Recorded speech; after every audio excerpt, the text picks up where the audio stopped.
Have you heard about the latest and greatest technology being built around the DFW area? Generation Race Cars and JL Racing, located in Springtown, Texas, are now offering top-of-the-line, state-of-the-art Southern Sport mods and limited modifieds. Generation Race Cars and JL Racing can provide new cars, turnkey, complete bodies, shock revalving, and chassis updates, along with providing trackside setup guidance and a whole lot more. If you're looking at competing at a whole new level, call 817-528-2947 and ask for Justin today. You can contact them through the JL Racing Facebook page to learn more about Generation Race Cars. You put a ton of effort into your race program. Now take it to victory lane with GRC.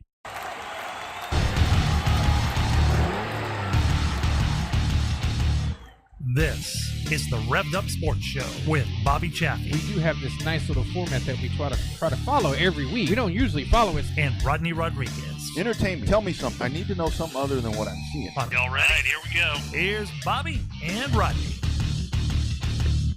Hey friends, it is Monday. It is time for hashtag Real Race Talk. You're checking in on Facebook, YouTube, RevvedUpSportsShow.com, RevvedUpSportsShow.tv, Showtime Bobby Chaffee.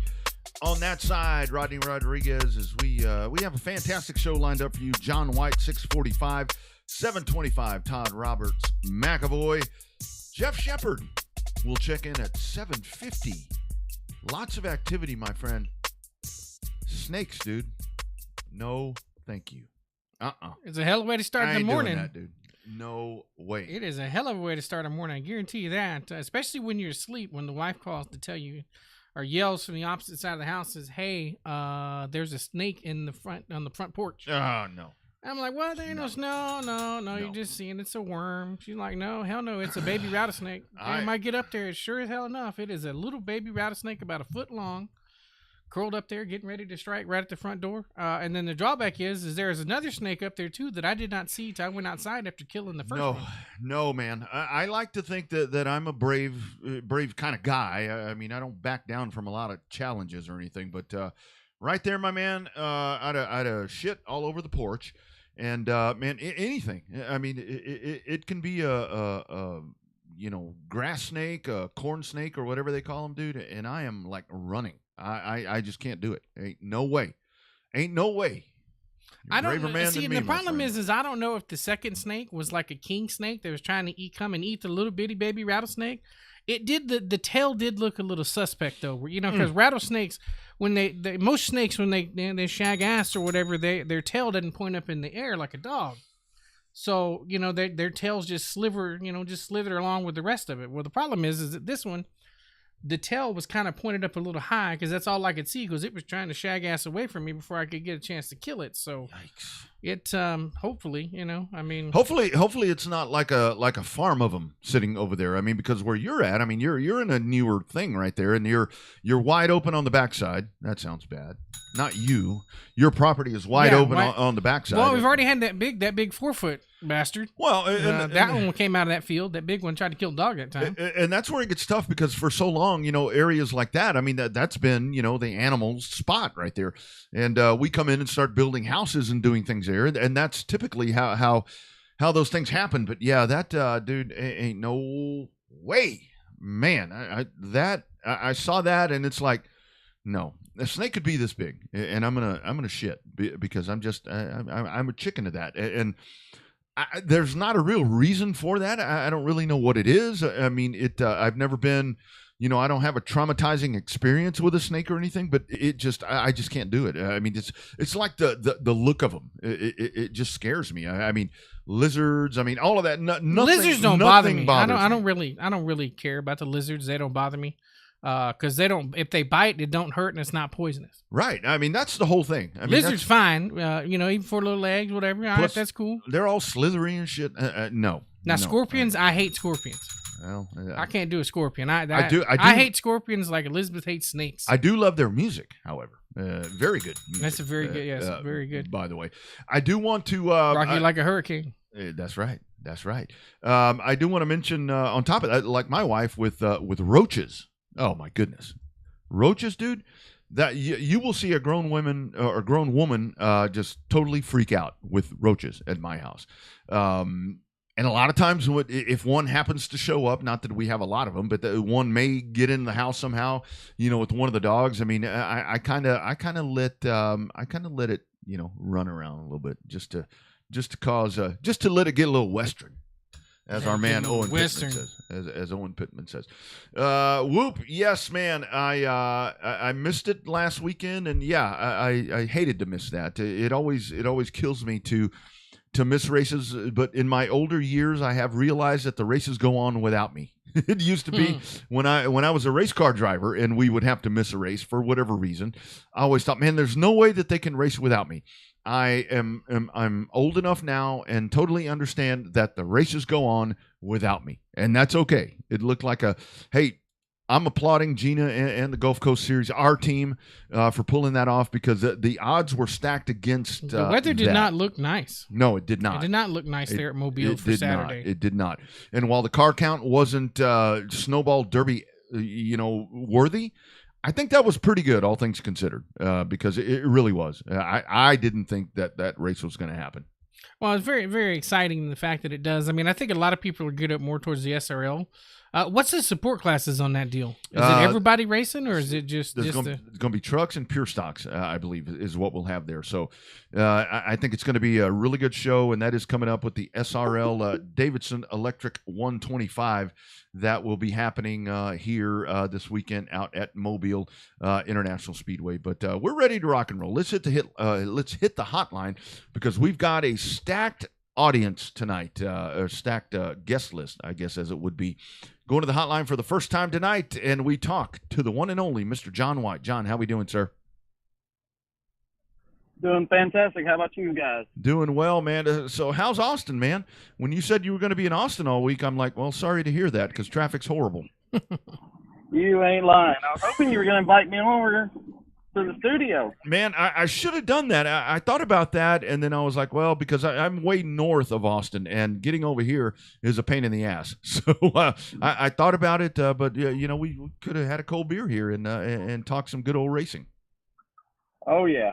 Yeah. We're actually staying in Cedar Park. We drive all the way away from Austin just to sleep comfortably.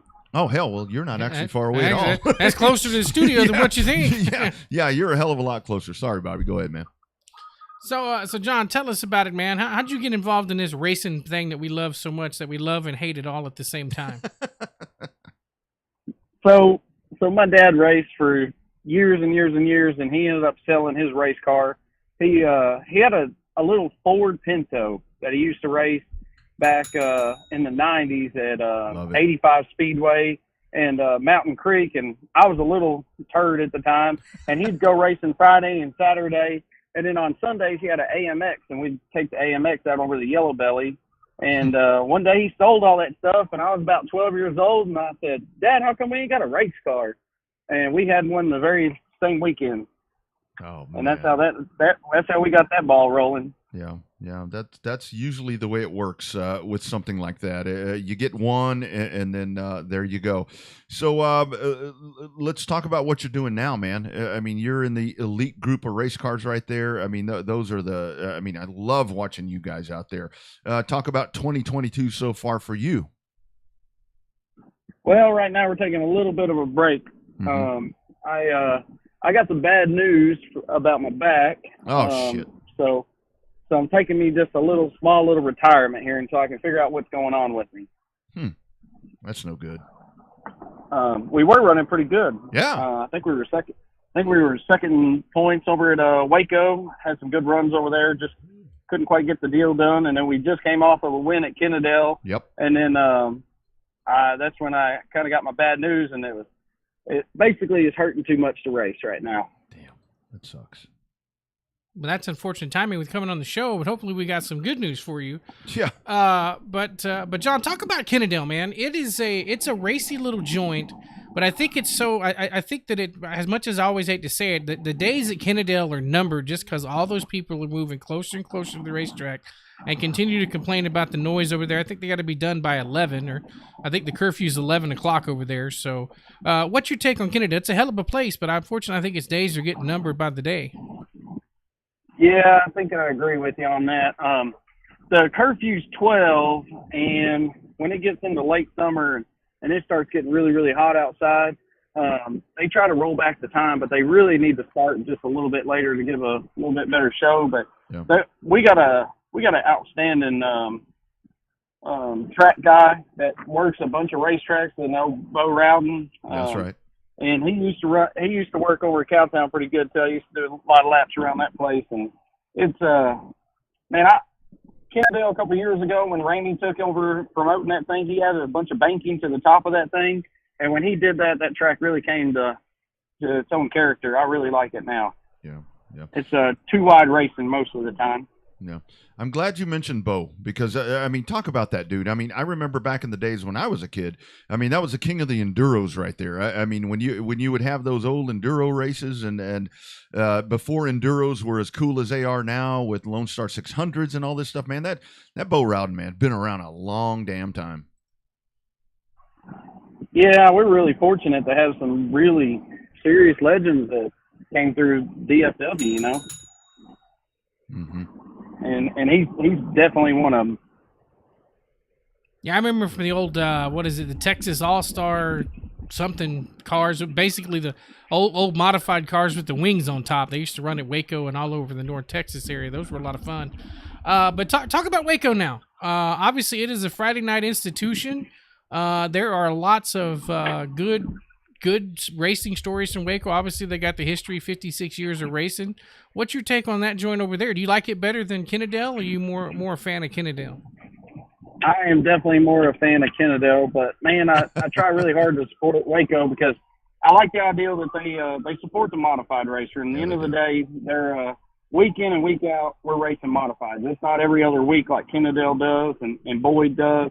So I tried my darndest to help them out, and then now I've kind of been helping out the junior mini, purse, or the junior limited purse, I'm sorry, and trying to help those guys out a little bit. And I think Waco's just doing all that they can. And to me, not canceling, but I'm sorry, cutting the season a little short with, Friday night football. Sure. I think it's their best thing they can do. I mean, it's the hand they dealt, and I think they're playing it the best they possibly can. Yeah, absolutely. And talk about that, John, because the one thing, I mean, I call a lot of races there at Waco, and to me, I mean, I know it's hard. It's a Friday night show like Bobby talks about, but I mean, they pay, extremely well. I mean, I know that you're not going to retire doing this stuff, but it's a really good purse. I mean, for the winner, I mean, it's a good purse to get out there and race, and it's just hard with the modifieds right now to where, when I see 7 or 8 cars, I'm like, dang it. I just don't get it. I mean, it's just a tough time right now. Well, I'm going to be honest with you. I think a lot of the fast guys over there actually hurt their own racetrack. And not because they're dirty drivers or nothing like that. Those guys, I've raced with them for quite some time now. And sure, it's just there's real stiff competition. And the guys up north, they just kind of don't travel there. Right. It's they know they're racing for second, third, or fourth. That's a good point. I mean, Matthew Day's done an outstanding job coming down there and giving the locals some run for their money. And Chris has been on the handyman. He's been on a tear. Down there in Cotton Bowl, and even he has a tough time over at Waco sometimes. Yeah. So it's that place is tough. It's real tough. Yeah. So let's talk about the modified class as a whole, right? Sometimes you see that it's up. Like sometimes you'll see a place like Cotton Bowl.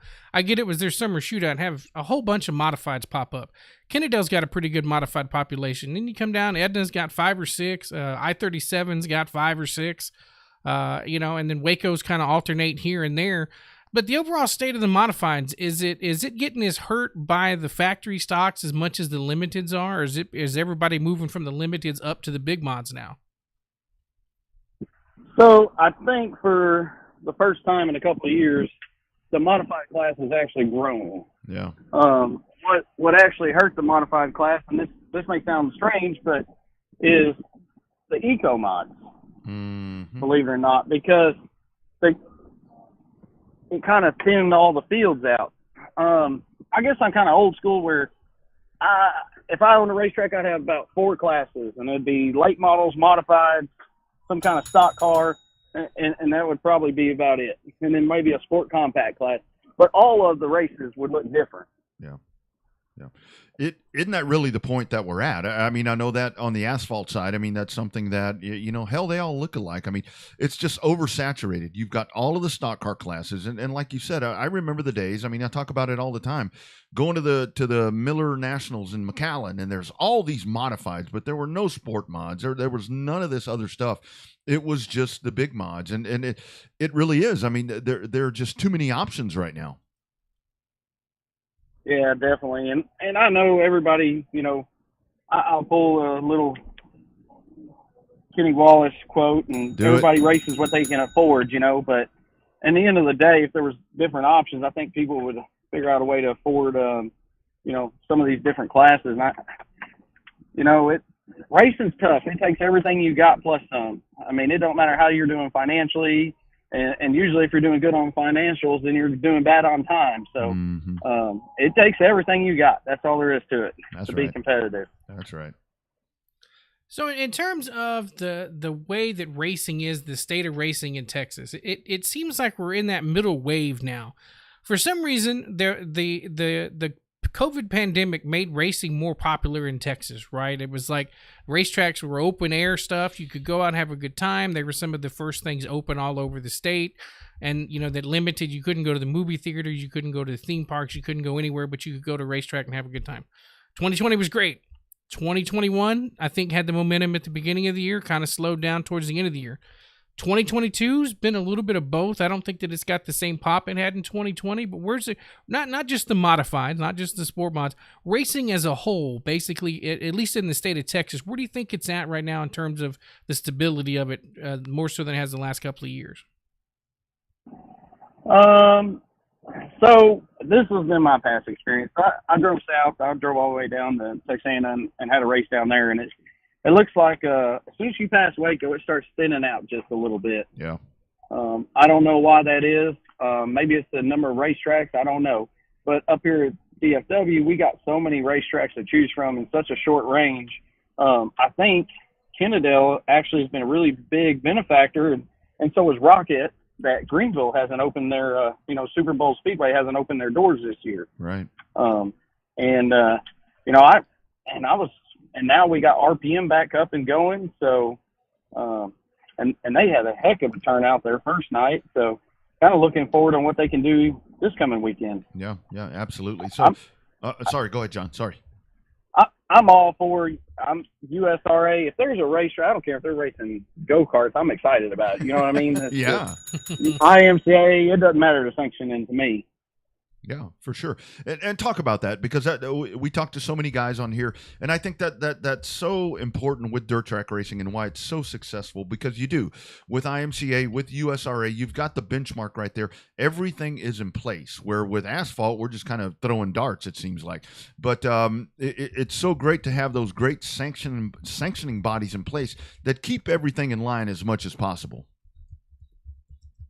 Yeah, sometimes they keep it in line, and sometimes they make everybody have a bad day. I don't know. There it is. It's a double-edged sword. I was told that I could race a sport mod, even though I was giving up my modified license for the rest of the year. I was going to try to help somebody, and then they have the Southern Nationals coming up, and I didn't actually fit into some of the categories that almighty IMCA deemed was not qualified to race a sport mod. Yeah. And then they just kind of threw a blanket statement and said, we don't want nobody that raced a modified racing in that show. And I was like, okay, what about a weekly deal? No, we really don't. It's too late in the season.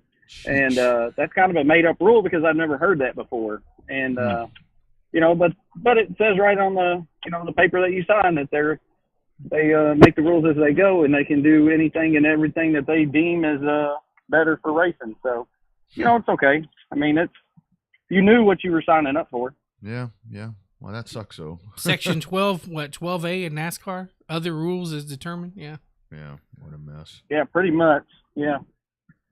So John, talk about the where was I going to go? Have you had a chance to go further north, like Southern Oklahoma Speedway and stuff like that, or you mainly just stick with Waco and Kennedale? No, I race at Ardmore once in a while.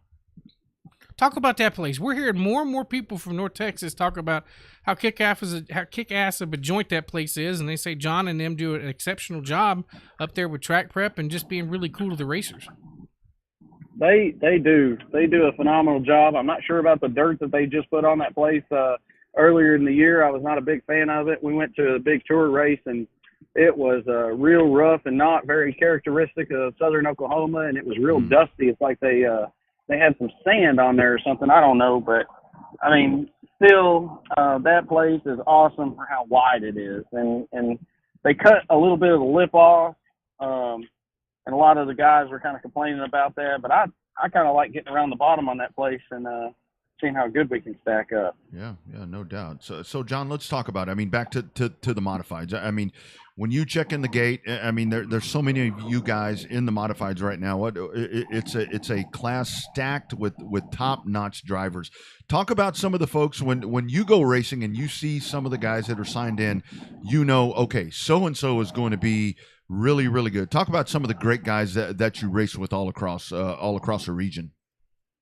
Well, you can't leave out William Gould. He's a former national champion. Yep. You got P.J. Egbert, another former national champion. And, you know, you got Jacob Perkle. He's going pretty good right now. Then you got the Greens. You know, they're always super, super tough to beat. And, you know, it's just everybody is fast in that class. Like, nobody shows up. Those days where you showed up and you were running for a top five, it's kind of over. Everybody got their program where it needs to be, and I mean, they're fast. Mm-hmm. Yeah, no doubt. Hey, John. And like I said, Matthew Day, boy, he's really. I'm impressed this year. I really am. I'm super impressed. Yeah, he's been really good. And it's funny that you say that because I know a lot of times, I say lots of times that I'd rather have a race with less cars and maybe, you know, a really good race other than a 30-car race with nothing happening. But I was in Waco a couple of weeks ago. There were 7 cars, and I think that was really the best race that I've seen all year because it's a lot of good guys up on the wheel just driving the shit out of these things. And that's really what happens with the modifieds. I mean, it's balls to the wall, and you just go. Oh, yeah. So the crate really levels out the playing field a little bit, I think. And it's really a traction and momentum game at that point, and I think that's where you can really shine as a driver. Mm-hmm.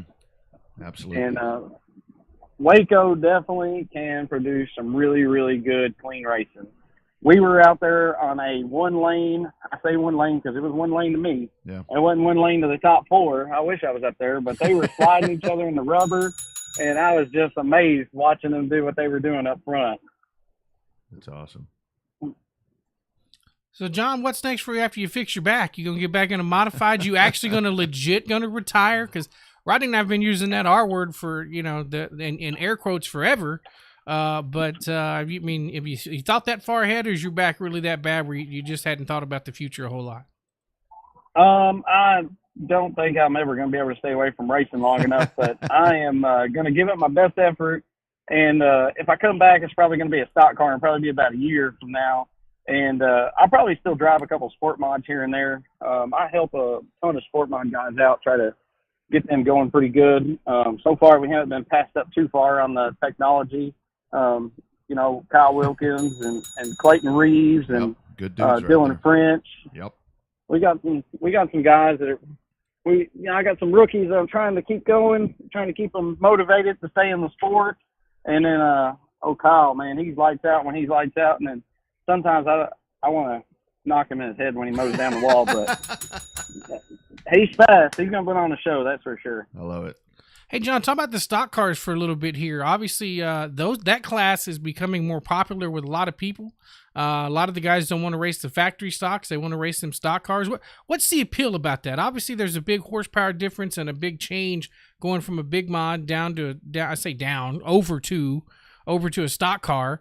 But what's becoming the appeal about that class? It's pretty damn competitive, and it seems to be getting a lot of people with their eyebrows raised about that's where they want to start racing. Man, I'm glad you asked me because I have all the answers. Love it. I'm glad you asked me. So if you look back and you remember, there was only like 5 or 6 stock cars at Waco. They were so that they were dropping the class at Kennedale. There wasn't enough stock cars, Yeah. and you were just like, what the heck? And then this Lone Star stock car tour come to town.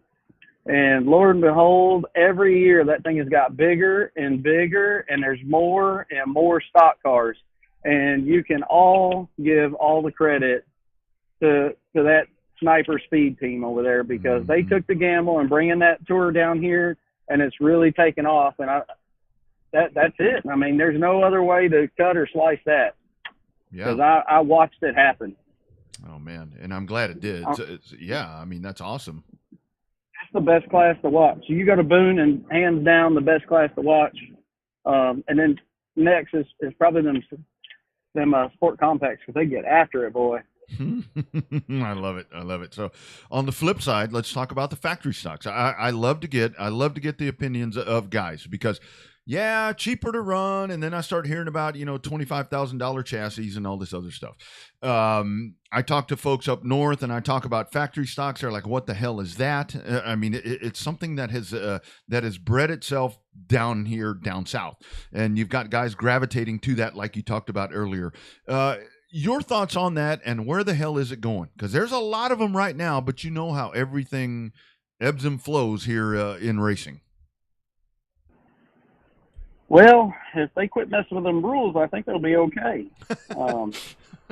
But anytime you change a rule, it really doesn't matter which way you change it.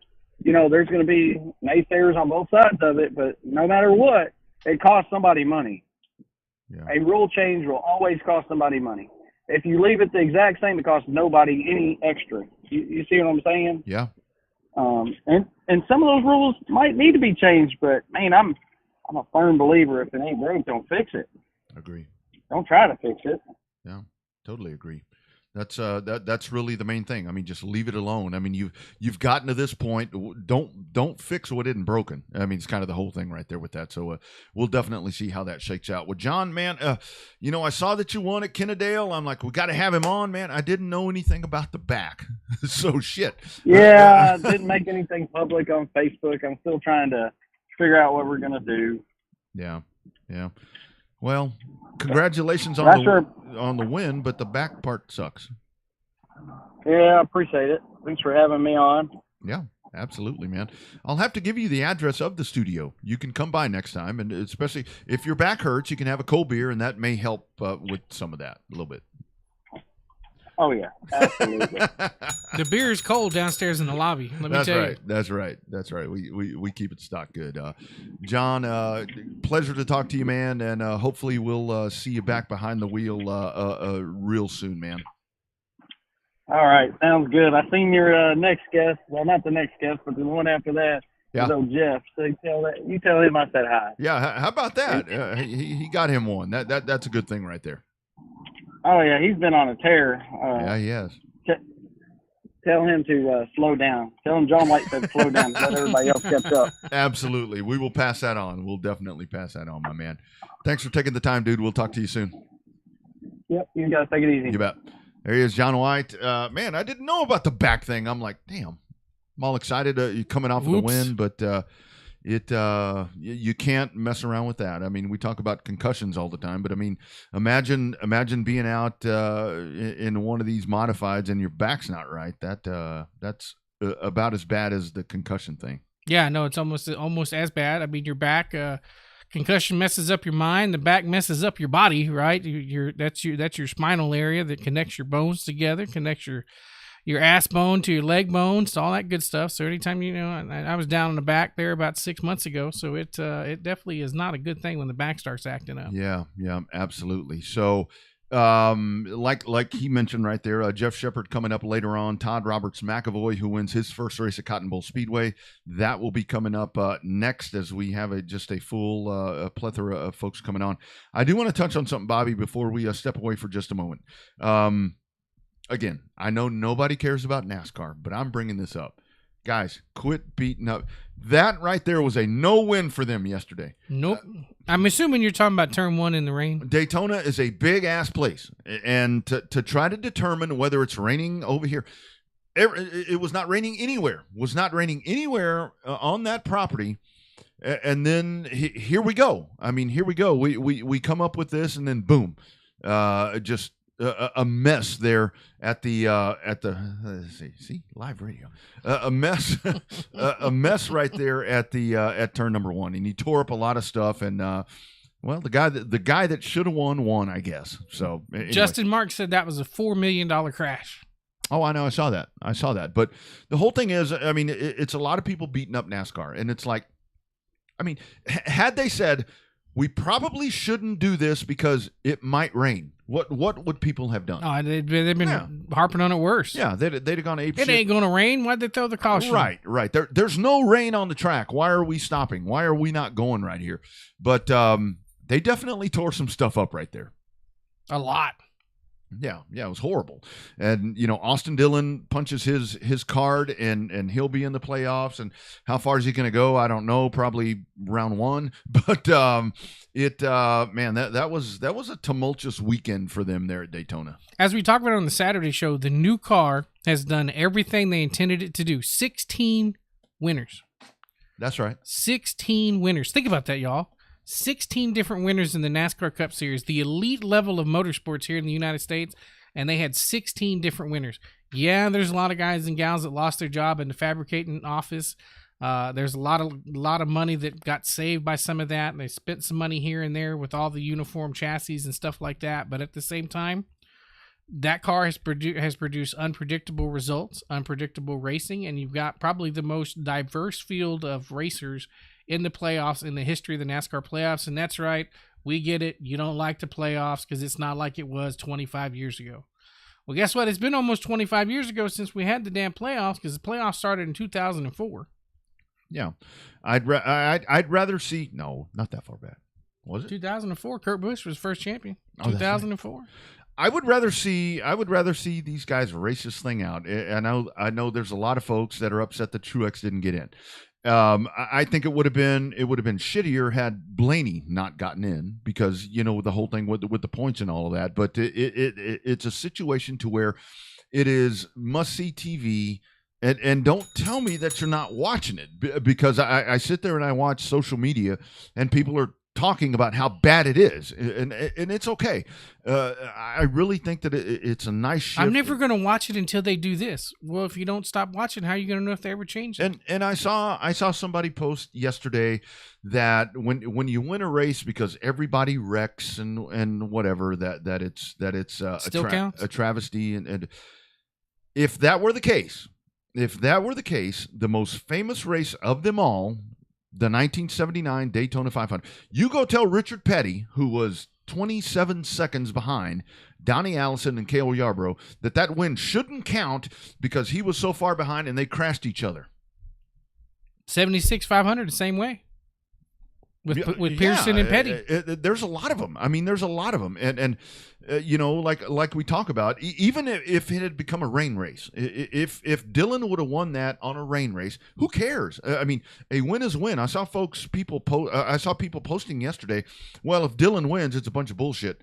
I would gladly win a cup race just past the halfway point. Man, I would take that. 8 days a week. What was it? I should have saved it. I was going to save it for Saturday and forgot that some deal about Austin Dillon. He's now, even though he's only won 4 times in the Cup Series, he's got more wins than 2,000 something other guys that have raced, right? Because he's got most guys only don't get very many wins, and it's like he's got the Truck Championship and a bunch of wins in the Truck Series. He's got a Cup Series. Or got the Xfinity Series Championship and Xfinity various victories. Is he Hall of Fame worthy? No, but is his numbers actually pretty damn good and better than what people think? Absolutely. And the good thing is, I mean, for RCR, they got 2 cars in. I mean, both cars got in. It doesn't matter how they got in. They got in. I mean, and with all the conspiracy stuff that we saw during the week, I mean, we were talking about this Saturday, or the points going to Bubba and all this. Guy, come on, man, get real and don't believe everything that you read, because that's the worst thing that happens here with so much of the NASCAR stuff is you see all these different things where people have their own ideas of whatever, and and again, we're going to post something. The Horn is actually going to post something at a little bit later on at tomorrow or tonight. I talked to Kyle Larson earlier today, and we had a good conversation about how Cup racing, guys like him that go short track racing, have their own series, how this really ties everything together. And his words were on point to where it's really okay to like both. It's really it is now. It used to not be, but it's okay now. well, do you have to agree with the playoffs? No, but man, it's a game changer. It's a game changer. I would much rather see heated competition rather than seeing Chase Elliott stroking it back in 21st position the rest of the year because he is so damn far ahead. I mean, that's all there is to it. Yeah, I mean, he clinched the regular season championship with a race to go. That's kind of unheard of in today's point standings, but with the way they reward points today. But yeah, he clinched the regular season championship a race early. That's right. Rusty says IndyCar rules, dude. I love IndyCar. And now you just opened up the whole thing here like a Saturday show. IndyCar does rule. IndyCar is great, but they can't get out of their own way. And they have to figure out a way to be competitive with NASCAR, with Formula One, because Formula One has an appeal right now to the American fans that is just blowing IndyCar away. And NASCAR is right there, and they're about to showcase, September 1st with their brand new, whatever you want to call it, series that's going to be coming on. And IndyCar, as much potential is right there, and just the great folks that race in that series, they're getting left behind, and the TV ratings are showing it because unfortunately nobody gives a damn, and that sucks. Yeah, nobody's watching, that's for sure. That was surprising. And I get the NHRA was on network TV, but when the NHRA out doubles you, that's when you got a problem. That's right, because they shouldn't. Because all their stuff, for the most part, is tape delayed. Yeah. When you tune in at night and you're watching the finals, you already know who won. I mean, even the stuff that airs on Fox on Sunday afternoon, a lot of that's taped. Yeah, it's all taped, and that sucks for IndyCar because, like you said on Saturday, they're on the same TV package as with NBC. I mean, they have the same. And I talk about it all the time, where Scott Dixon's two big wins that he's had that nobody saw him. Nobody saw him, and they were massive because he passed Mario Andretti. And here we are. And I want IndyCar to be good, but they just nobody's watching it, and that sucks. Well, it happens. It does. Yeah, it does. I'll tell you what people are going to be watching this week is North Wilkesboro going live once again. You got Tuesday and Wednesday. You've got the late model stock cars. You got the stars of the Cars Tour that are going to be heading out to Wilkes, and I think that is going to be a great show. Dale Earnhardt Jr. being a part of that is something that will not hurt that at all. And I am looking forward to that. Street stocks that are going to be racing at Wilkes. I think that right there. I think that this. I mean, no offense to the modifieds or super lates or any of that. If you want grassroots racing at Wilkesboro, tomorrow and Wednesday, this is the time to watch. Yeah, it's going to be a lot of fun to watch. The Stock Car Jesus, not Bubba Pollard, but Dale Jr. will actually be, I think he's going to be there both nights. Yeah. And so you'll see that. And I think that place is sold out. I imagine. I mean, the front grandstands are sold out. The question is, would there be open more grandstands down in turn one? Yeah. But I'm pretty sure that I know they ran out of camping spots. I saw something about that this morning, that camping is done. That no more campers can fit in there. I don't know how they fit that many campers in there anyway. Yeah. Because there's not a whole hell of a lot of space over there. So I saw Racing America actually posted today where is Dale Earnhardt Jr. Not valued as a late model stock car racer. Dale Earnhardt Jr. replied and said, I have won 3 out of 159 races in a late model stock car. Am I really that good? I mean, and that's the bottom line right there. Yeah, the appeal is great. I mean, he's going to put a lot of eyeballs on it, but I'm just really glad that we're getting the opportunity for that, because there's a lot of racetracks sitting, in ruins right now, and to see that's happening for the grassroots people. Dale's going to get all the eyeballs, but I mean, I'm excited to see our man Jared Fryer get out there and get to race. I mean, I saw that he is signed up in the Cars Tour. There's a lot of my buddies that are going to be out there racing in the street stocks, and I mean, dude, how cool would that be? I mean, if I were a street stock racer and I could go race at Wilkesboro, man, I would gladly go run last. I mean, I would be so excited for that. It would be a lot of fun to see. I guess they're running CRA rules or their Mid-Atlantic rules, which are basically the same thing. I think the little engine rule, the difference between CRA and the Mid-Atlantic street stocks, but it will be. It's going to be fun. I'm interested to see what happens when they tear it up. See how much the dirt, how that's going to shake out. And I know Barry and them got a good plan for that when it ends up switching over to dirt. But The thing that gets me is that, we've learned a couple of things over the last, 50 years, right? A couple of things. We learned that one thing, when it comes to sports, winning solves a lot of problems. It solves your sponsorship problems. And it doesn't matter the sport. It solves your sponsorship problems, your attendance problems, and your general problems when you start winning, right? Winning solves a lot of things. We've also learned with that same type of deal, especially when it comes to racing, money solves a lot of problems. And they got an ass pot load of money to redo Wilkesboro. That's the only reason that place is open, because the state of North Carolina gave Wilkesboro a bucket full of cash, or gave SMI a bucket full of cash, and Wilkes County buckets full of cash to redo that place. Rockingham's getting left out in the dirt again.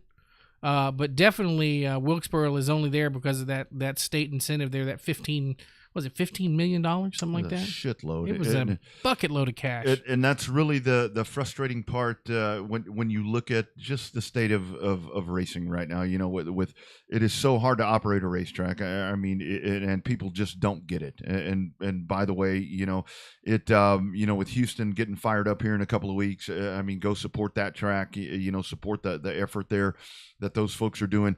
But folks just don't get it. But when you did you see? I think this kind of floated under the radar. So now NASCAR is actually sponsoring Alabama Crimson Tide Athletics. And somebody reached out to me, and they were like, "Hey, why don't you contact NASCAR and get them to support?" I think they were talking about UT. I'm like, UT has plenty of money. Number two, we don't have what Alabama has. Alabama's got a hell of a lot of money, right? But NASCAR has figured out a way to latch onto that, and they're going to support that program. And I mean, but think about it. I'm surprised it's not Talladega. I mean, you think about how close Talladega is compared to Tuscaloosa, right down the damn street. So it's right down the highway, right down Interstate 20. So I can see where NASCAR would want to sponsor something like that. I think that you would have your core markets you'd like to do that. I think, and it's a good tie-in. I mean, it's a good tie-in. University of Georgia is probably a good spot.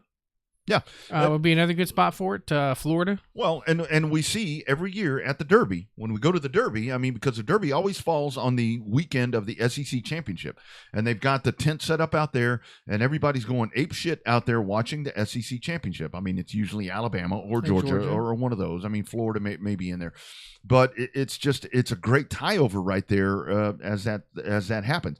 And I thought that there were a lot of people that I talked to some of the folks in Austin, and they're like, well, that's pretty crappy of NASCAR to support only Alabama. I'm like, not really.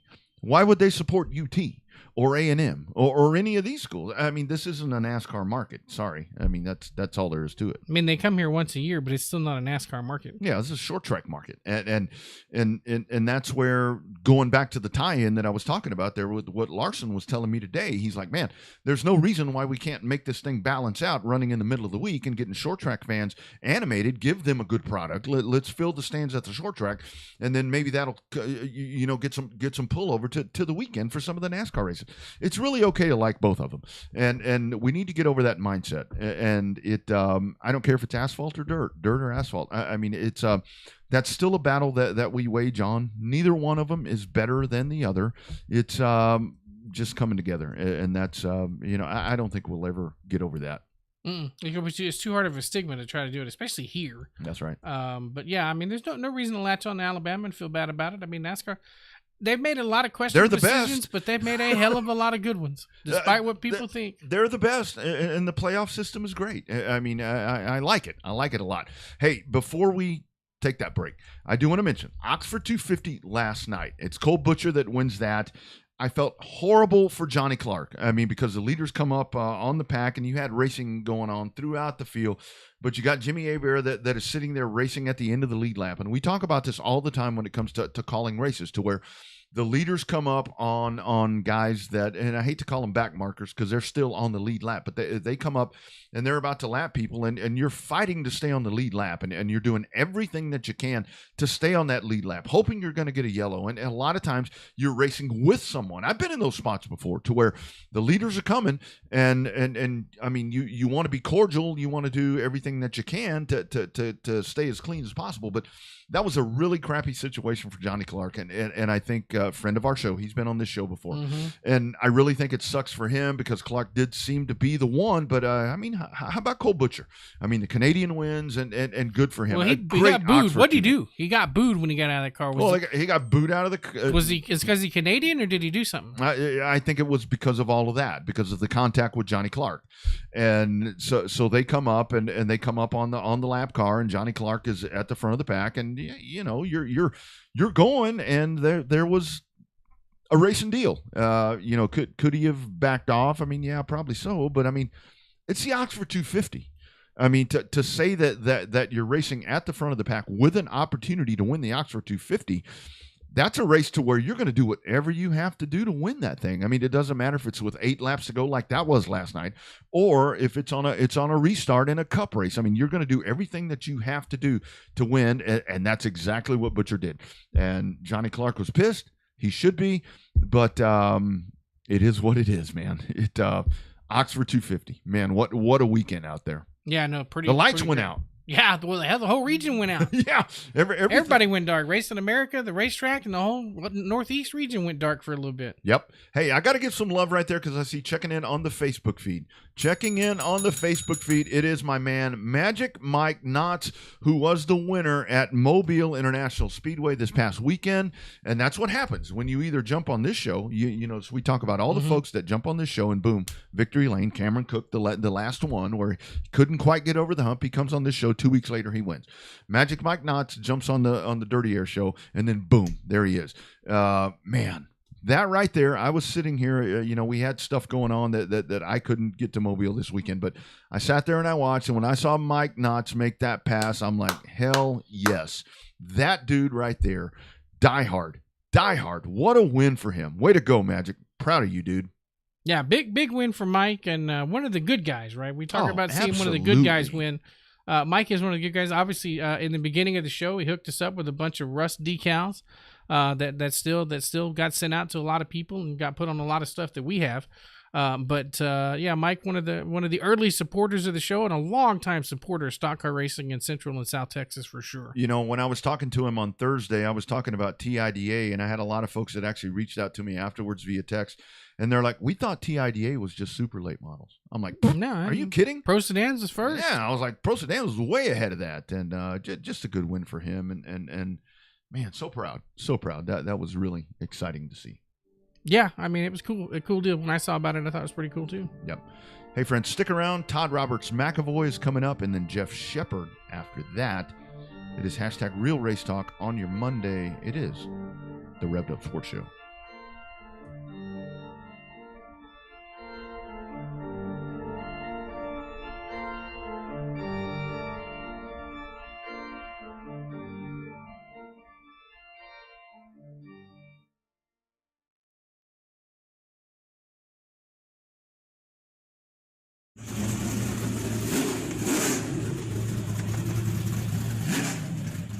Have you heard about the latest and greatest technology being built around the DFW area? Generation Race Cars and JL Racing, located in Springtown, Texas, are now offering top-of-the-line, state-of-the-art Southern Sport Mods and limited modifieds. Generation Race Cars and JL Racing can provide new cars, turnkey, complete bodies, shock revalving, and chassis updates, along with providing trackside setup guidance and a whole lot more. If you're looking at competing at a whole new level, call 817-528-2947 and ask for Justin today. You can contact them through the JL Racing Facebook page to learn more about Generation Race Cars.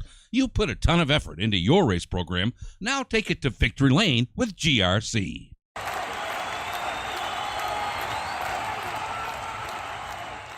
Hey everybody, Rodney Rodriguez for CRS Suspension. Are you ready to take your racing program into victory lane? Well, if you are, then it's time to call CRS Suspension, the industry leader in handling technology.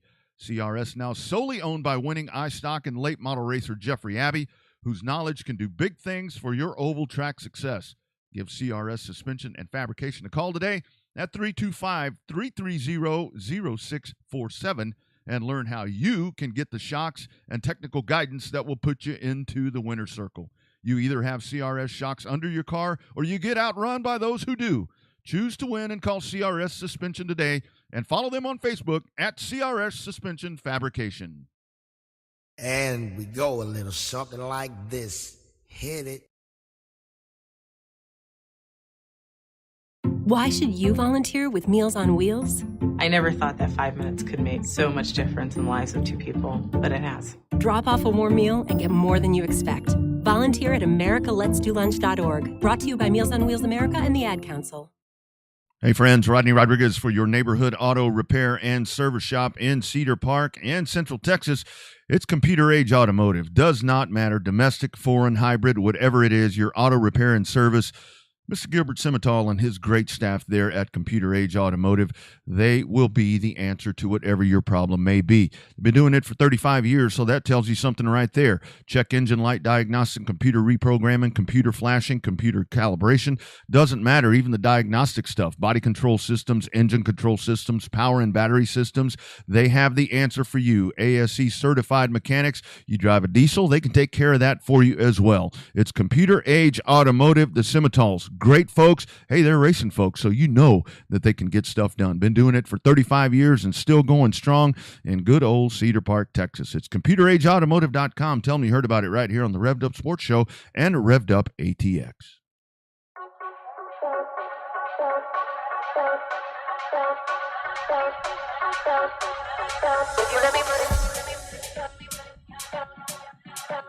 It is the Revved Up Sports Show on your Monday.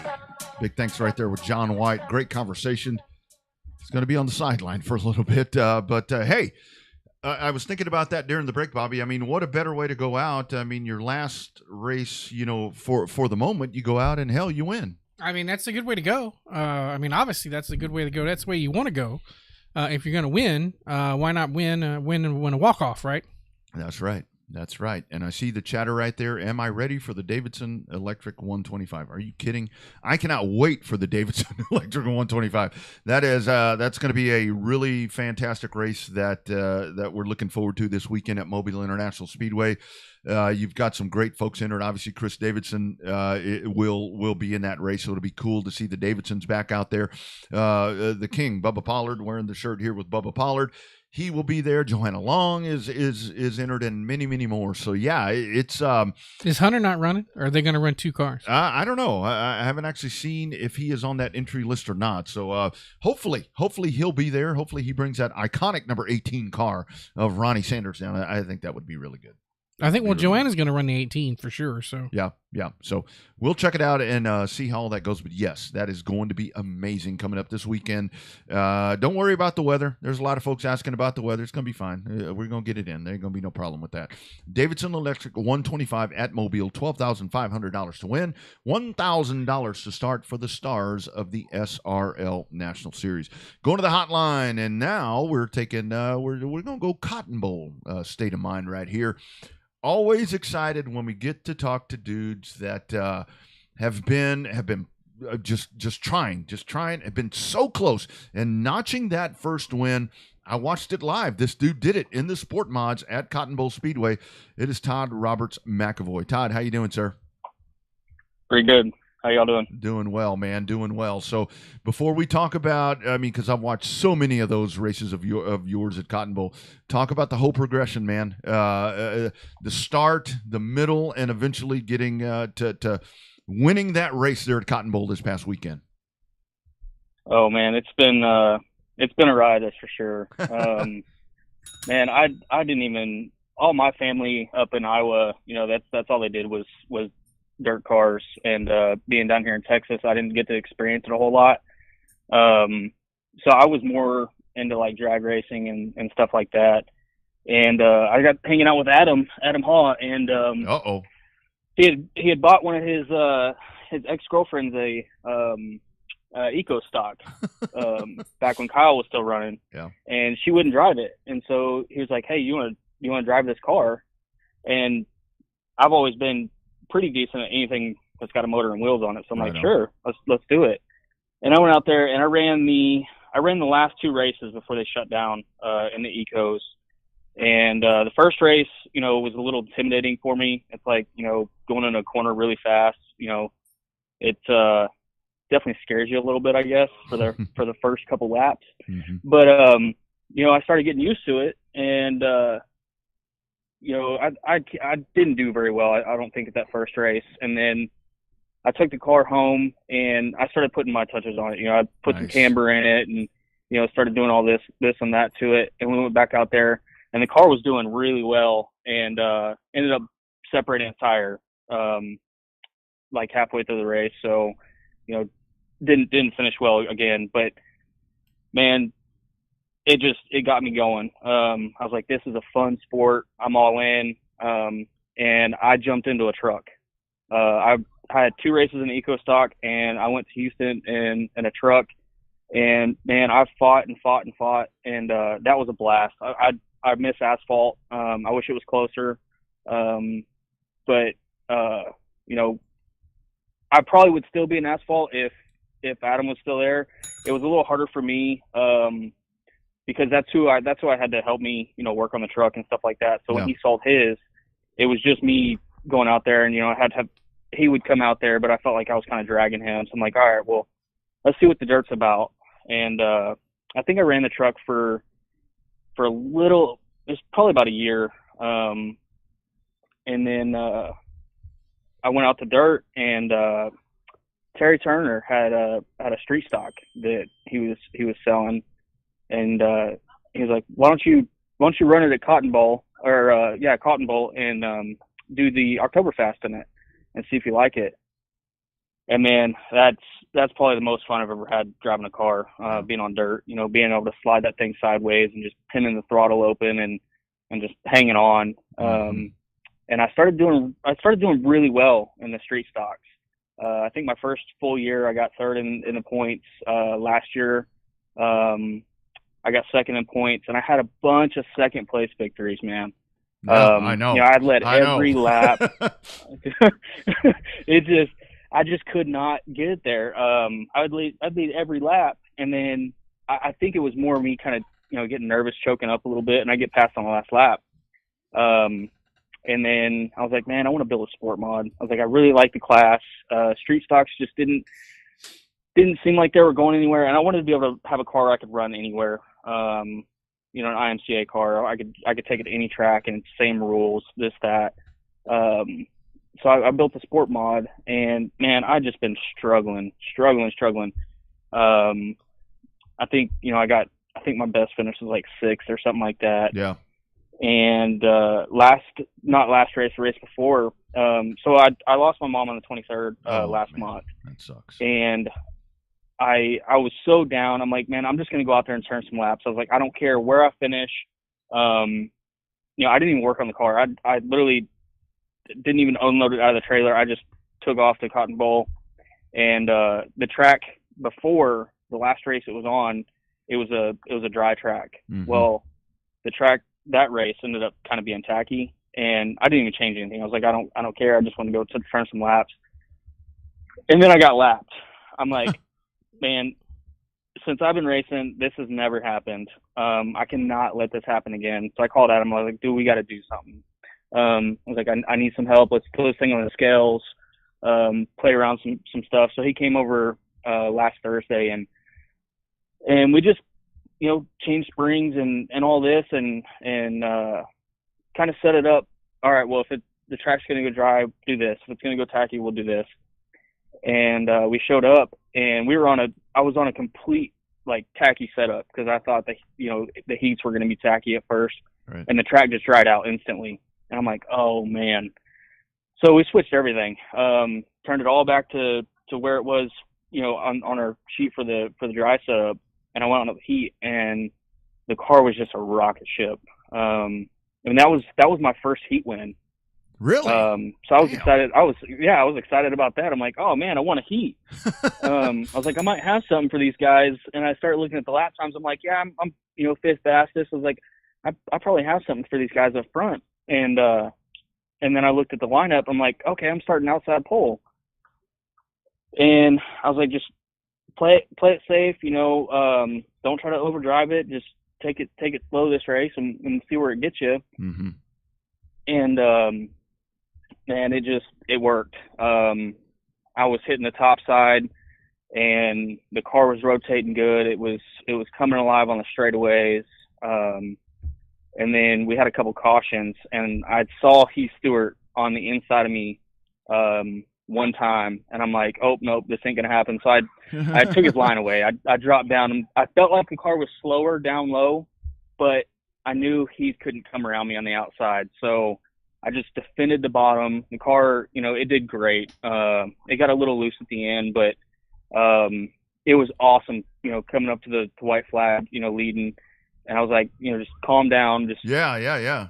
Play it slow, man. Don't overdrive the car. Don't do anything foolish and spin out or anything like that. And I did. I just drove it slow, and that car it does really well in the straightaways. And I knew if I just played the corner slow and got the car straight and just pinned it, I knew nobody was going to come around me, and that's what I did, and it worked. And I got my first win. It was an awesome feeling, especially getting out of the car and just seeing everybody up there in the stands, cheering me on. It was so loud. It was great. Yeah, no doubt. So Todd, let's talk about the sport mod. Like you talked about wanting to move into the sport mod class.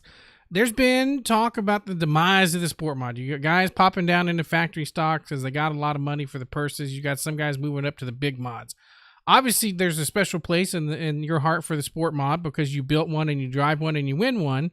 So talk about that as a whole. I mean, is the sport mods in a really good spot right now, or is there need to be concerned about the people that look and trying to get a new one? I don't think so, man. I thought long and hard. I was going to build another street stock, but the street stock numbers just weren't really there, and we were trying to get Cotton Bowl to kind of adapt Waco rules, and we were hoping it was going to bring a lot more street stocks from Waco, and I guess in a turn it kind of did because the street stocks their numbers are starting to come back up. But I got looking at all the classes, and most of the big money races that you see now, it's the sport mods and it's the factory stocks. If there's a big show, together, it's those two. And I didn't want to be a modified. I'm not, I don't think I got the driving history to be in a modified yet. It's just a whole nother level of a car with how many adjustments you can do on those things. So I didn't want to, spend a bunch of money on a modified and just go out there and stink. It just wouldn't be fun for me. Yeah. But I really think that the sport mods, it's still a real solid class because they run everywhere. You can hit any track and they're there. It's like the factories. The factory is a huge class, and the reason I didn't want to build a factory is, I didn't want to race without them again. Sure. I don't want to come second to them again. Yeah. So, and talk about that, Todd, because the one thing with the factories is I know during your time with the street stocks, I love the street stocks. I mean, for what I did for so long, to me, that I would love to race one of those. But like you said, there's different rules and all of this. It's not like the other classes, but with the factories, man, what a boom. And there are just so many of them. I think it hurts the sport mods and the modifieds, but man, that's a hell of a class right there. It is, man. I mean, when you got those shows that are paying $5,000 to win to be in one of those things, that's what I mean. In my eyes, that's what everyone's building right now is those things. That's one of the only classes you see around here. They're, still doing, B mains. Right. You got to make sure you can run fast enough just to enter the main show. Sure.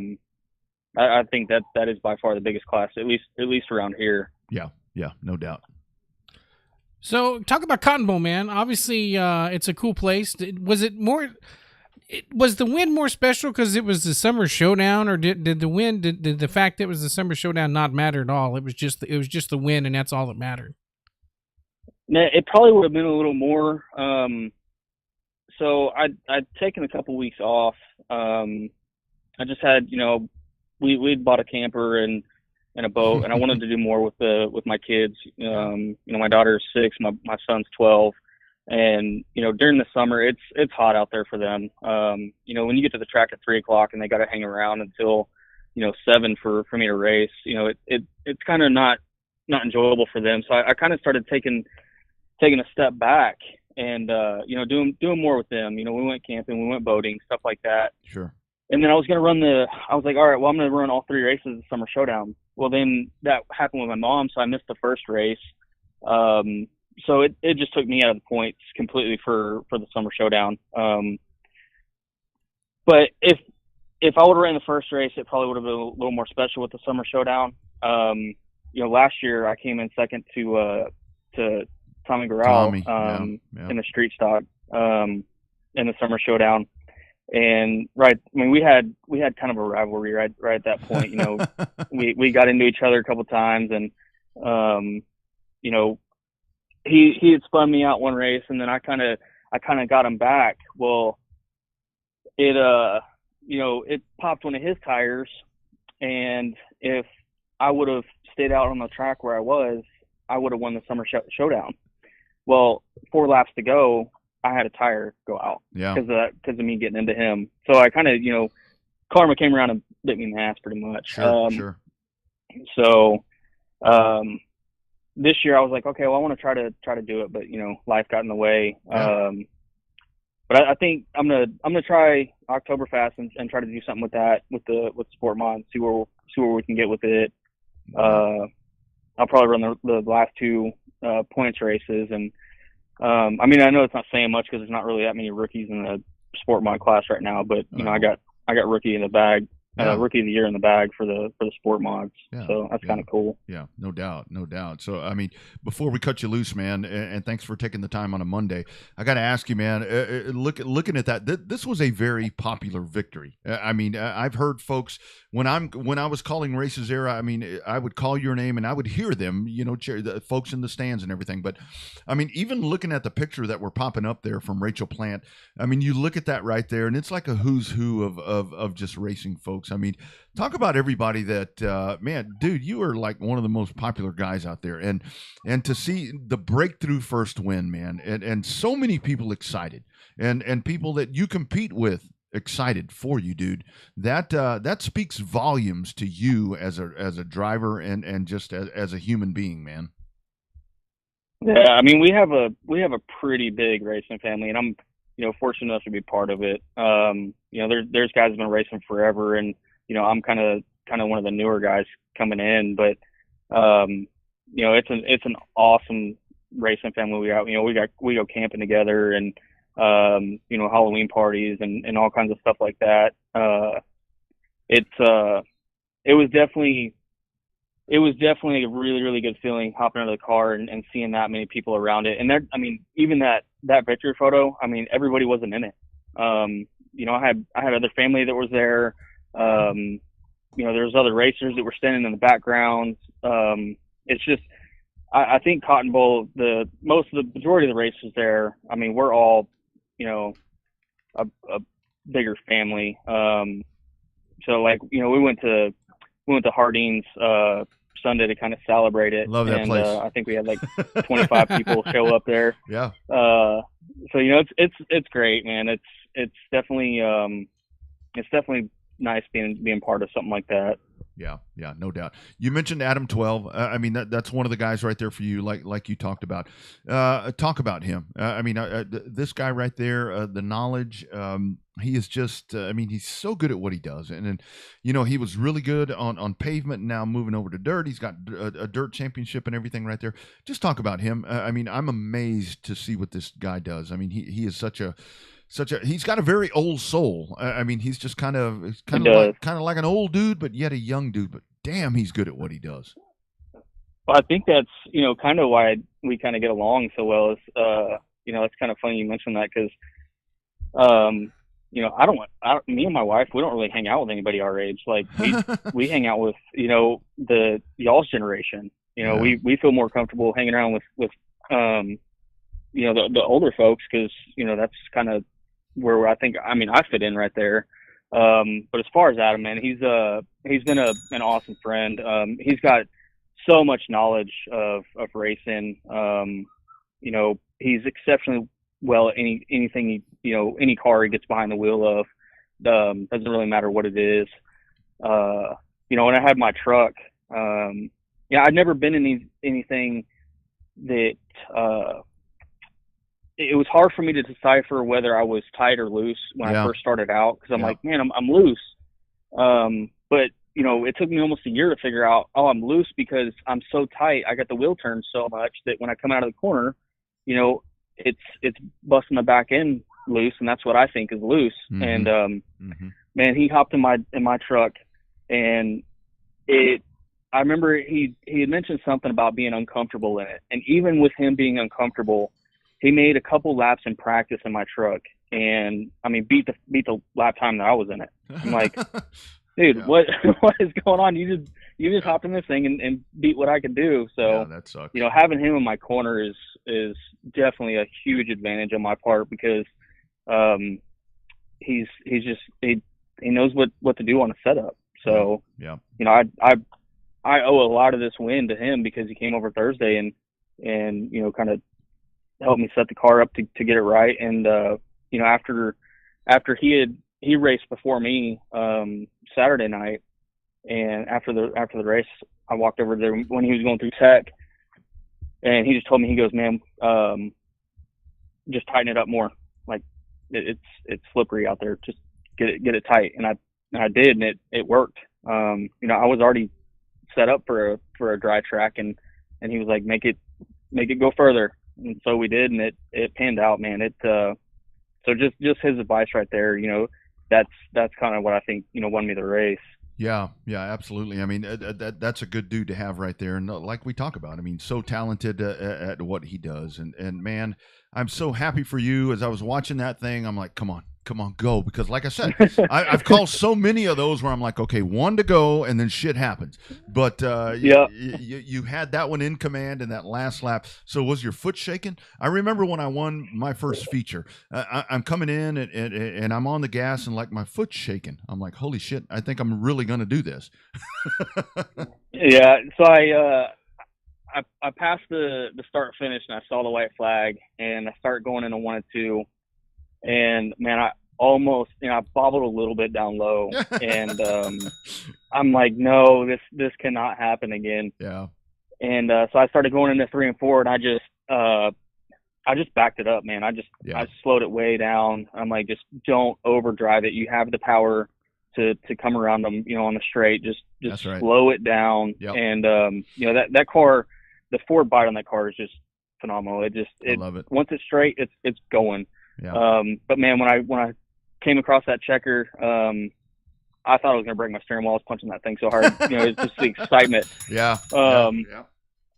It's just it's definitely a really good feeling. And I hope this was it. I hope, you know, I'd struggled so long to get a win. I hope now that I've got it, you know, they all come a little easier. Yeah, that's usually the way it works, dude. You get that first one off your back, and it gets a hell of a lot easier, it seemed like. But it was good to see, man. I'm proud of you, and I was right there cheering along on Race on Texas.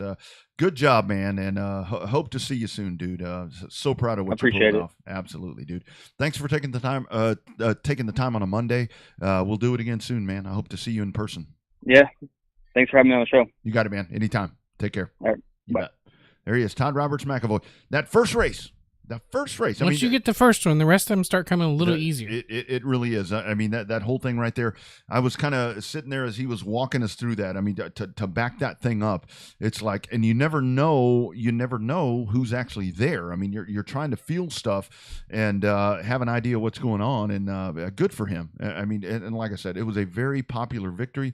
I could tell on the feed that there were a lot of people going ape shit, and that's great because he deserves it, because it has been so many times, so close, but good for him. Well, if he's in with that Adam 12 crowd, they got the Steve Sims bunch in there. Oh, yeah. They got some of the Terry's Body Shop bunch in there, the Don Painter bunch in there. So they bring a hell of a lot of people. I imagine it was a hell of a big party after he got that first win. I'm sure it was. If they went to Jardine Coronas and tore it up yesterday, I can only imagine what happened there. That's a great Mexican spot, by the way, if you're up in this region.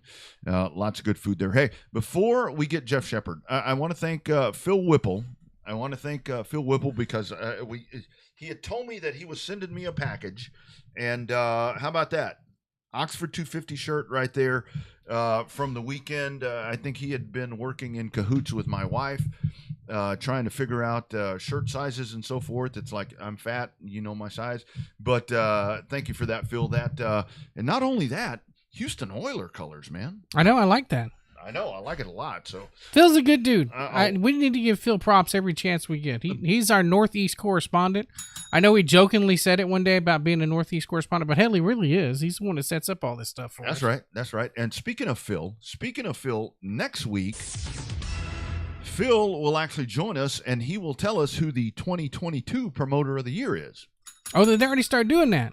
They've already figured it out. They've already figured that thing out. The voting has been going on apparently with that committee that he has. And trust me, guys, when we say that there's a committee, there really is. And we have nothing to do with it. All we do is they tell us who it is. I don't know who it is yet.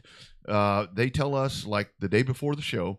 And we announced last year they did it like hours before the show. I know, and that's the whole thing. So it's like we need time to get unless they do the slides for us. That would be the only way that we'd not know unless right before the show, right? That's the whole part. It's like, okay, who's it going to be? Because I got to dig out some pictures here, but, to be able to pop that up. But that'll be coming up next week. We haven't determined if it's Monday or Tuesday. I know we got Labor Day. Tuesday's the draft. So it's probably going to have to be Monday. And the good thing is, I mean, for Monday's good because I thought about that. I'm like, Labor Day, people are going to be hanging around. They're taking the day off. So it'll probably be a Monday show. Stay tuned right here, and we'll let you know what that is, but it'll be the 2022 Texas Short Track Promoter of the Year, and Lord knows there are a lot of worthy people, and who's going to join Rob and Libby Poole and our man Owen Pittman. That's a fine wall of fame that we got right there.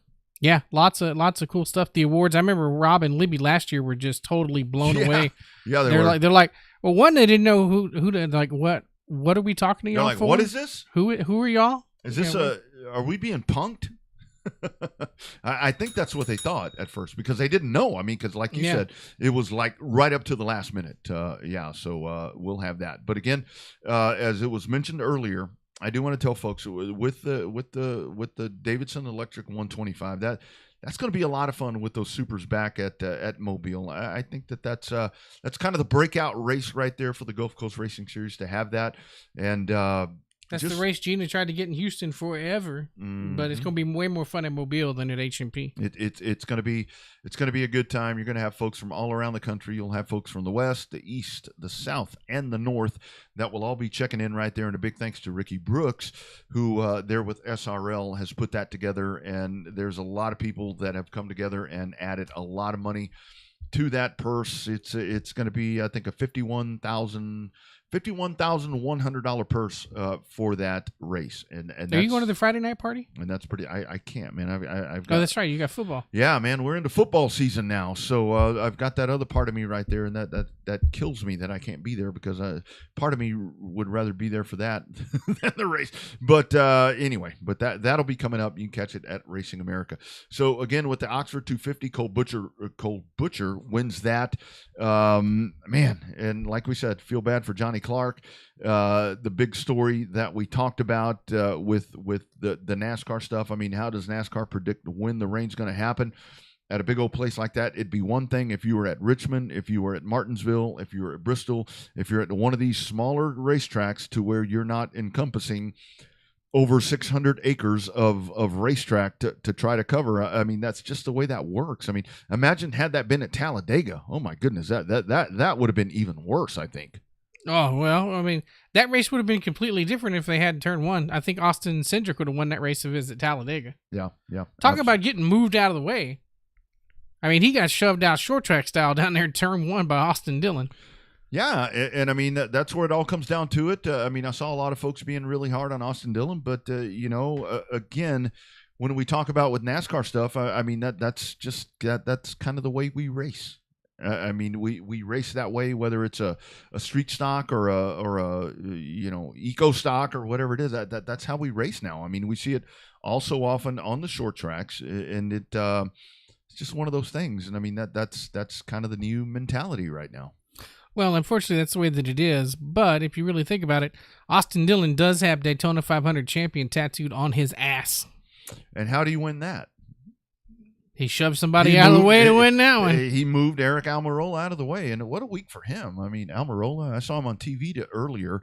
It's like he's just going on and on. I can't wait to come back. You know, my family's all about it and all this stuff. I'm like, dude, you were done.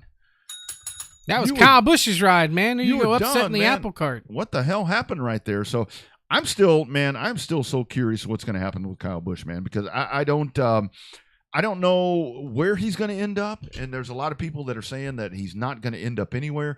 He's going to be totally fine. I think that it's and I think through all of this, we're going to see a Kyle Busch that's going to hit the circuit next year, and he's going to be a man on a mission because this has drug itself out, and it shouldn't have. And it's just like we said on Saturday, when you have a man that requires that kind of coin for his services, that's the stuff that's going to happen because the almighty dollar drives this sport. Well, according to our buddy Adam Stern, who's been on this show and the other show. Both Richard Childress and Matt Colling, owners of Chevrolet teams, have indicated they have been among those who have had talks with Busch, but neither would give any hints as to how close they are to a deal. And like you talked about, you have mentioned it many times. So much of this whole thing getting put together is hinging on his race team. I mean, he's got the Toyota alliance with the trucks. And I mean, it's going to have to be somebody that's going to help fund that. And there's a lot of people that say, well, maybe Kyle Busch needs to get a pay cut. Well, Kyle Busch has to fund all that other stuff. I mean, he's got Rowdy Energy and he's got all the different folks that are on board with him on that program. But I mean, he's paying for that. A big portion of that race team, he's paying for, and he's got to pay these young kids that are jumping in these race cars, and that's huge. I mean, that's a big part. It's not as easy as just take a pay cut. No, that's not the way it works. That simple. That's not the way it works. That is not the way it works.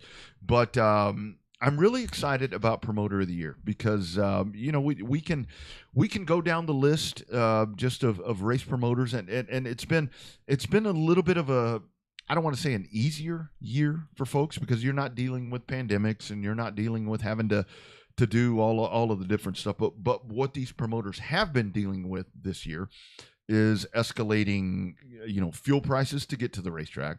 Fan counts being down, a heat wave, a drought. Tire shortages. That's right. Yeah, there's so many things that they've had to deal with. And I still go back to where we talk about so many times that folks just want to beat up the promoter.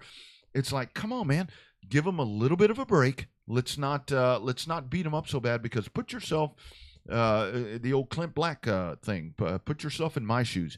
You try this. I guarantee you that any one of these promoters would gladly let any of us try to do this in their spot to pull this off. I mean, post-pandemic, because there's so many things that they're having to deal with right now.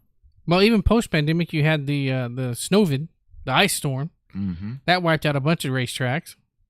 Yeah, absolutely, and they're still dealing with it. I mean, I see, different racetracks around the country. I saw that one. Did you see that one picture? I don't know what racetrack it was, but, and this is totally off the mark here, but this comes down to operating a racetrack to where I saw a race car. I forget what state it was that had gone upside down. It was a stock car. I think it was a dirt stock car. And the roof was crushed in on this thing. Oh, yeah, I saw it. Oh, my goodness. I don't remember where, but it said, make sure your welds are good. Yeah. Or something to that effect. It's like like an orange 52 car. Right. Not AJ Dancer. and it's like when we talk about, we can sit here and talk about escalating prices of factory stocks and, with the chassis and all the money that these folks are spending to build these race cars. But when you're going to build one yourself, I mean, when you're doing this, you cannot cut corners. And am I telling you, go spend $25K to get you one of these things built? No, I'm not saying that. What I'm saying, having watched my dad build a race car from the ground up, it was one of those things where it was always safety conscious. Everything that was going into that, you absolutely cannot cut any corners on any of this, and that was a great example. Absolutely not. Right, and we're lucky as hell because looking at that picture, whoever the hell was driving that shouldn't have survived that. No, at all. I mean, I'm trying to find it now, but I can't. Yeah, I don't remember where that was. Maybe, I don't know if it was Arkansas or one of those places. But that thing, I mean, it was totally caved in. And I saw that there was some attempt on the backside of doing crossbars. And, I mean, the crossbars, it came down to the cage was home built. And I don't know if it may have been black pipe or what this cage was built out of. But whatever the case was, it absolutely did not survive the hit, and it was gruesome. And to look at that thing, because it was right down on top of where the halo would have been to where the dude was sitting. Found it. And that's rough. And I mean, looking at that, I mean, I can't really tell if that's. I mean, I'm assuming it's roll cage tubing, but I mean, it's not so easy as it used to be before, where you put a 4-point cage in this thing. You got to reinforce. Yeah, that's a 6-point cage. You got to reinforce after reinforce after reinforce, and it looks like from looking at that, Bobby, the whole cage, not only with the halo and the roof and everything, it's I can't share it. It's shifted to the right side. It is shifted to the right side. Yeah, I'm sure they don't want you to share that because, man, it. And again, going back to the racetrack thing, it's like, hey, racetracks, look for stuff like this. Got it. Yeah, you want cars in the pits, but for crying out loud, I mean, that's rough. That is scary as shit, if you ask me. It's pretty rough. We're going to post it on our page here in just a minute. Yeah, we'll post that up. We may miss Jeff Shepard, it looks like, because we're getting down or getting up to the top of the hour, to the 8 o'clock hour here on the central side. But we will definitely try to resync up with him. But great show. He's busy building race cars. He's building race cars, winning races. I mean, that's a good dude right there. John White, fascinating conversation with him. Like we talked about, the big win at Kennedale, didn't know the stuff with the back. Obviously, he didn't want to talk about that too much. He wasn't sharing that out. That's got to be a gut punch for him. But I think it, like he said, he's not done. He'll be back. He'll be back. That was interesting what he was saying about the whole thing with the sport mod and all of that, because I see a lot of guys moving around. I don't really understand that whole situation, because you see folks moving around. I know with the factory stock it doesn't matter because that's not a sanctioned class. Do you think that somebody's going to try to sanction that thing at some point? It was USRA sanctioned for a while, but they didn't like the way USRA was trying to clamp down on it, so they didn't.